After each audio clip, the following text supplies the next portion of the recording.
From UFOs to ghost and psychic powers, history is riddled with unexplained events. You can turn back now or learn the stuff they don't want you to know.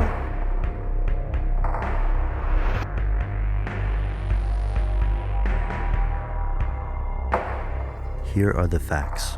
The Federal Emergency Management Agency was created in 1976 and charged with handling domestic emergencies. When most people think of FEMA, they think of hurricanes, earthquakes, tornadoes, and floods. Since its inception, FEMA has consistently saved American lives. Like the Boy Scouts, FEMA aims to be prepared. They provide logistical support, food, clothing, and other services in emergency situations. The agency has also built housing facilities in locations across the world. To the mainstream media, this is just another step in preparing for catastrophes. But to others, it's something much worse. Here's where it gets crazy.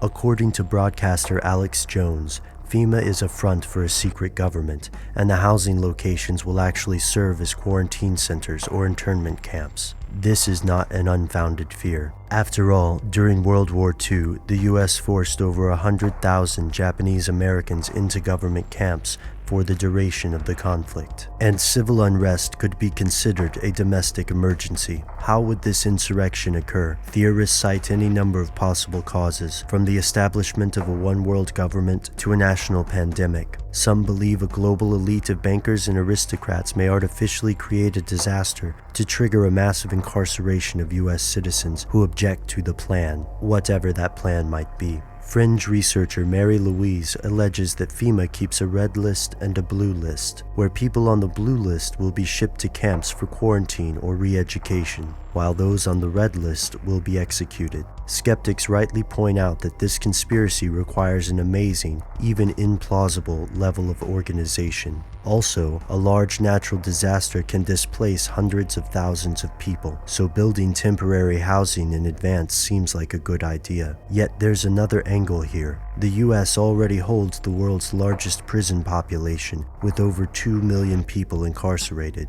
Most of the people who believe that FEMA is a cover for a mass imprisonment also believe in the Illuminati, Freemasons, or satanic conspiracies. Sometimes they believe in all three. The outlandish nature of some theories may make them hard to swallow, yet the facts are foreboding even to skeptics. The federal government has indeed constructed massive housing facilities across the United States, from Oakdale, California to Atlanta, Georgia. Executive orders have given FEMA and other agencies increasingly broad emergency powers, even allowing the US Army and Marine Corps to perform domestic operations. Theorists like Dr. John Coleman allege the focus of FEMA has steadily moved away from natural disasters to concentrate on the management of a hypothetically unruly populace. In 2003, FEMA was incorporated into the Department of Homeland Security. To most Americans, this is just another game of bureaucratic musical chairs. However, it makes perfect sense to conspiracy theorists. Before you reject this theory, take a look at the laws surrounding the Constitution, FEMA, Homeland Security, and other related agencies. Pay close attention to Rex 84, the Patriot Act extensions, Operation Garden Plot, and the executive orders that created FEMA. Conspiracy theorists think these documents are only the tip of the iceberg. The rest, for now, is stuff they don't want you to know. It's official. You asked for it, and we finally got our shirt together. Visit stufftheydon'twantyoutoKnow.spreadshirt.com.